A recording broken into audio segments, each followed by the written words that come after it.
This is Gary Smith of Radney Smith Funeral Home, and we're honored to be sponsoring the Veteran of the Month project here on WYEA. All veterans deserve our deepest respect, recognition, and admiration for the decision they made to serve, defend, and protect our country. It is an honor to be part of sharing some of their stories. Our Veteran of the Month for November is E.W. Bush.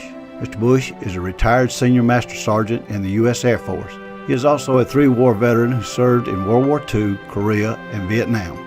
Additionally, he holds one of the highest security clearances in the military. I was born in Sylacauga, Alabama. I was drafted into the military and sworn in on December the 31st, 1943 at Fort McClellan, Alabama. I was 18 years old and scared half to death. And from there, I went to Miami Beach, Florida for basic training. From there to Laredo, Texas for gunnery school. From there to Tucson, Arizona for flight training and for the flight crews. We went up from there, went on overseas. And we got overseas, and at that time, we was on a flight over Vienna, Austria. And I was a nose gunner on the plane. And we had an unexploded anti-aircraft shell went through our left wing tank. Well, we was fixing to drop bombs. The bombardier just handed me as he called it, the pickle switch, and told me that whenever the bombs dropped in front, that for me to push the switch. He went back to the back to try to help them clear out from where the gasoline was running all down through the place. As soon as we dropped our bombs, called in and got out of formation and headed towards the Russian lines. We didn't know where we got across the Russian lines or not, and the pilot called in and said, "All right, all of you,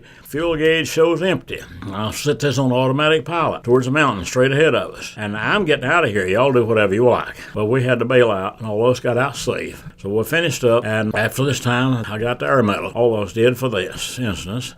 And then we went on and flew for 25 total missions. So when we got back, our cruise broke up. When our cruise broke up, we went back to training. From there, I went back to Laredo, Texas as a gunnery instructor. Got back down to Marietta, Florida, and by that time the war was over. And I got out in the latter part of December of 1945. My wife was about 8 months pregnant, and I did not have the money. So I stayed in and had two kids in boarding service. One was born in Eglin, and the other in Savannah, Georgia, over at Hunter Air Force Base. We left from Eglin Air Force Base, Florida. There I asked to be returned, and I wanted another job, so I got the assignment. Keesler Air Force Base, went through school there, and from there to Albuquerque, New Mexico, into the nuclear weapons program. I spent the rest of my career in that career field.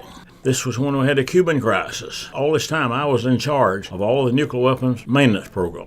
Now, if you ever at Albuquerque, New Mexico, go out to the base and you go through the museum and you can see all the weapon systems that I ever worked on. So I was retired on July 31st, 1969. Came back to Alabama. I enjoyed the service. I know it wasn't easy on the family, moving around like that. You see, we didn't have time to get our feet down, and my oldest son, his last 4 years in school was in 3 different states and 4 different schools. Well, I came home. I couldn't find a job of no description, except in machine work. So I went out from there, and I went to work with Montgomery with the General Motors, and I left from there and went to Pontiac Cadillac at Montgomery, and I worked there for 7 years. And so from there, I've just done this, that, and the other, and I've had some good people I worked for, and I've made a lot of friends. Congratulations to E.W. Bush, our Veteran of the Month for November. We'd also like to thank American Legion Post number 45 for helping with the selection process. This is Gary Smith of Radney Smith Funeral Home in Sylacauga.